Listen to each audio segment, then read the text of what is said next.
What's up, you guys? Welcome back into the show. It's Battle alongside my tag team partner, Eli. And of course, we've got a lot to talk about. 99.7 The Fox, Charlotte's Classic Rock, 100.7 WRDU, and of course, iHeartRadio's official wrestling podcast, the Battleground Podcast, welcoming WWE Monday Night Raw to Greensboro coming up here on May 20th. Tickets are starting at $22. And of course, you can grab them online, Ticketmaster.com or WWE.com. And today's guest is a former guest of the show, and we are very excited to have him back on the show. Mr. Yeet himself. Everybody make some noise for Jey Uso coming back on the server. Yeet. Right on. There it is. Appreciate it. Appreciate Let it. me ask you this, because we watched Backlash and it was incredible. Just your match, the crowd. And now I guess you have coined the phrase the Yeeter of worlds. Yeah. Talk us through that. Like That's that? awesome. I like that. That's great. I needed that on a t-shirt very soon, please. So tell me, a lot of people saw that and they're like, oh, this is awesome because you're paying your respects to Bray Wyatt with that.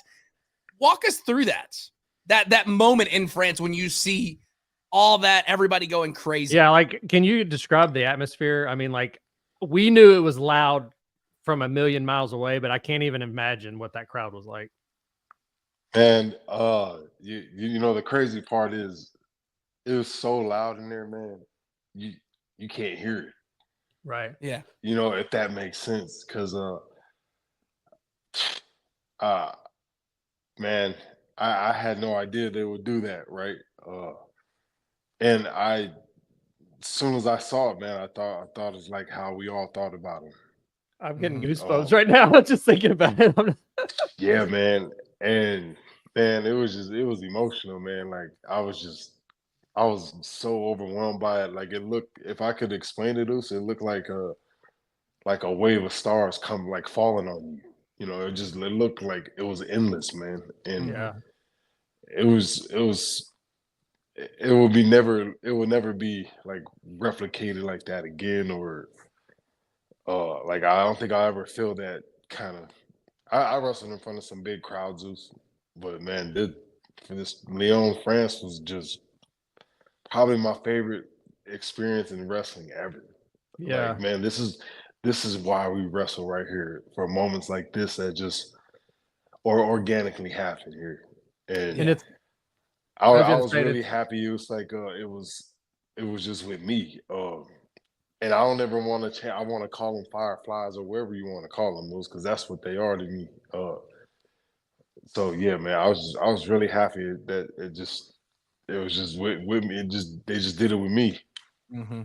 Yeah, and it's got to be, those moments have got to be almost just like validation. I mean, you've seen a lot in your career at WWE, and now you're just kind of in the highest point that it's been in probably ever, I guess, or probably the hottest it's ever been. So definitely it's got to be some kind of validation, especially with you breaking out on your own as well.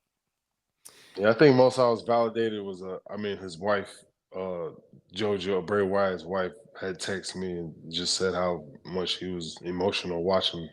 She saw clips of it on YouTube, and like that let me know right there. All right, I'm gonna keep it. Like I hope it sticks with me, man. Yeah. I never asked for it.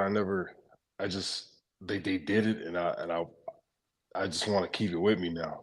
Yeah, for sure. And I mean, you've seen the impact of main event Jey everywhere. I mean, I play your theme song when I'm DJing the Nashville Predators games, and I see people doing this even though our season's over.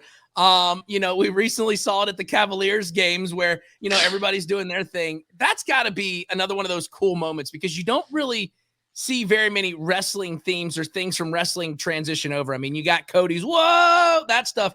And now yours is up there with it. Yeah, it was. I knew it'd be popping. It was. Yeah. I always thought our theme music, even when I was with Jimmy, I always thought the day one Ish theme music hit. I always thought it was a good track. Even if you take it back to the Uso face paint, like that track was nice. Mm-hmm. We always had good theme music. If we finally just put like some motion with it, and it kind of, I tweaked it a little bit, but I mean, it's the same beat, it's the same cadence. So, you know, I just, you know, stick to the script, and now everyone's out there yeeting, if you know what I'm saying. I can't tell you how many times, and we talked about this last time, my 7-year-old, how many times, like, he'll just yeet, just randomly. I'll be watching TV and he's doing something, goes yeet, and I'm just like, yeets. Yeah. But it's a cool thing. And then also, you know, I sit there and watch it on TV, and it's kind of the other cool thing is like when you're out there, the crowd's vibing and everything, and you kind of have that Bret Hart thing where you take the sunglasses off and give it to a fan on the side. And I think that like the coolest thing in the world that you're doing there. But man, hey, can I just say something on that? I saw there was an old commercial with Bret Hart, man. Do you remember when in the hallway the kid with yells the kid. at him? Yeah. Yep. That commercial came on, and he had the pink, you know, I'm automatically light bulb. Like, I need blue ones. You know, I need the exact same ones, but blue. But you know, remember it had the rubber strap on the end. It was like very flimsy. I wanted that whole look. I wanted that, and you know, we couldn't get it, but we kind of tweaked it a little bit to make it mine. But I stole the whole idea from Bret Hart. Oh. Yeah, it's awesome. That commercial's so iconic. Sure. Because I think he says "Hitman" and then it like zooms in on him, and then he's like Bret. Oh, it's Bret. Yeah. And then it like it's like I think zooming in on him when he's turning around, and then the kid says something like, "You're the coolest" or something, and then that go get him, champ. That's what it is. That's what it is. Maybe we need to have this as a commercial for Jey where there's a kid down the hall. Yeet! Maybe that's it. Let's remake that same commercial, bro. Well, and it'd be funny if the kid was Dom this time. And then you give Dom your glasses. So that's great. So let's kind of talk about this. We're removed from one of the it's been a while, removed from the biggest WrestleMania of all time, WrestleMania 40. They said that main event on night 2 was the Avengers assembling. I was there in the building for that when you speared your brother off the ramp and all that stuff had went down. What was the atmosphere like that entire weekend for you? And crazy. I mean, every week, leading up to Mania is always crazy. But I remember I wrestled my brother Friday, solo Friday at SmackDown. Then I had Jimmy Saturday. I had my whole family there. I had my youngest son was like with me the whole week leading up. Like he was in a couple of my vlogs. It's just always an insane week. Let alone, bro, you're coming off like a whole loop before that weekend before, then you go straight from there to wherever Mania is out. That way you got media leading up all week or whatever appearances you got, man. It's just always loaded that week. But man, when it's all said and done, that last show, that last Monday after Raw, and then it's all done and you get to finally just sit there and try to take in what all just happened that whole week, because it's so fast. It's just another box marked, another year marked off. I go by years by manias in wrestling because I can't. It's all a blur to me. You're right. So I just go off of manias. That's how I do my years. Yeah. So, cool. So bouncing back to we were talking earlier, your Priest, your match with Damian Priest came up a little short. Obviously I think the crowd was behind you. I think everyone's like, yes, put the belt on, let's do a title change. What looking back on the match, like what are your thoughts? And you're so close to turning the tides and everything. Do you think you could have done anything different? Do you think maybe if you had brought someone to the ring with you or something, like, is there anything, I know it's easy to look back on it now, but is there anything just looking back on it you would have changed? I mean, no. The way it played out is how it's supposed to play out. Man, I know my position. I know what I'm up against. I know I'm fighting uphill, man, from the dirt all the way up to the top, man. The Judgment Day, like, it's the same story with the Bloodline. Multiple people involved, man, but it's all good, dude, because I'm gonna just stick my nose to the grind, dude, and when it's my turn will organically happen, like how everything organically happened for me up to this point. Yeah. Mm-hmm. Yeah.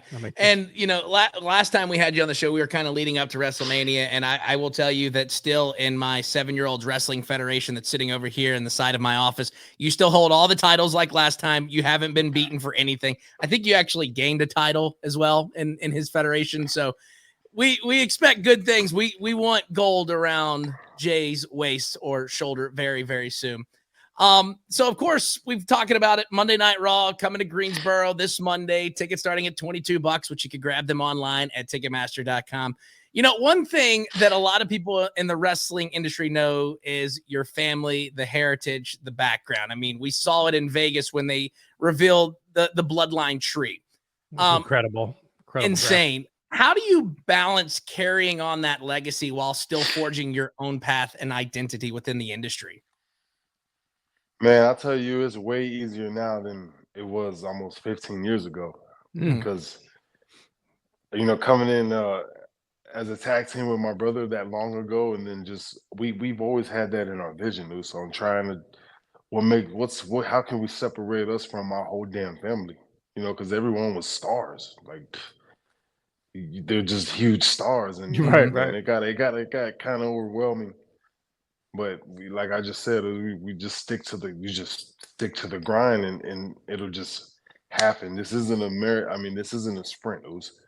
It's a marathon for sure. And I feel like if you put the work in here, and you just stick to it, things will naturally unfold for you, and you didn't even. You know, you're trying to make something happen, but it's happening already. You don't even know it's happening. You just be you, bro. So I was so glad, like I'm finally on the other side now. I feel like because now you can separate. This is, you know, Rikishi, then Yokozuna, then Umaga, Roman Reigns. This is Jey Uso. This is Jimmy Uso. This is Solo Sikoa. I think sometimes I'm like, man, it's cool being a part of this family, man, because I'm still like kind of a fangirl for my own people, if that makes sense. Yeah. So this will be kind of a fun one, then we'll let you get on with your day. So our buddy Colby is a professional wrestler. He's getting into it. He's been at it for about a year, 2, I don't know. You know, throughout your career, you've obviously experienced highs and lows. What advice would you give to someone like our buddy Colby, who's, you know, aspiring wrestler, you know, just trying to get out there, make a name for himself, you know, like anything words of wisdom you might pass on to someone like that early on in their journey? Yeah, man. If you're trying to do this for like some likes and views and fame and the clout, yeah, man, this ain't it, bro. Because a lot of homies are lined up for that, and they're all gonna fail. Man, I feel like just learn this craft. If you really love it, just start in the ring first. Learn the art of wrestling, right? A lot of people like it's cool with characters, but I always take pride in the not a lot of people can do the entertainment part, the acting part, let alone do the athleticism in the ring, the moves, the bumps, the movement with someone else in there is different with 2 people, let alone 4 or 5, man, protect the art, protect the business. You know, if you really want to get down, man, learn it, and just don't do what you see on Instagram or you know what I'm saying. It was like just protect what we love. But it's not it's not a sprint though. It's a marathon. Absolutely. Yeah. And I know your time's busy because I mean you're the most popular person in WWE. I would say that you're more popular than Cody Rhodes in the battle household. I'll tell you that real quick. But we always like to have fun right here at the end of the show. We asked ChatGPT to ask our guest a question. And they said, how about a little game of Would You Rather with Jay? Would you rather have the ability to fly but only 3 feet off the ground, or be able to teleport but only to places you've been to before? Oh man, it was probably fly 3 feet off the ground, because I mean I don't mind flying. I mean I'll take a long flight to get where I need to go. So, teleport, like you know what I'm saying. I already been there. Damn, well I got to teleport over there. I'm gonna just fly 3 feet off the ground this way though. Right, well, sure. the teleport would be good though. Is like it would say when you're done with France, you just teleport and you're back home. No flights, Man. like that is true. I don't know. Oh man, the long flights are killing me. Yeah. Well, Jay, we don't want to take up too much of your time. Before we let you go, is there anything you want to say to people that are watching or listening to this right now? Man, eat your vegetables, man. Say your prayers, man. Kiss and hug your loved ones, and smile more. Eat.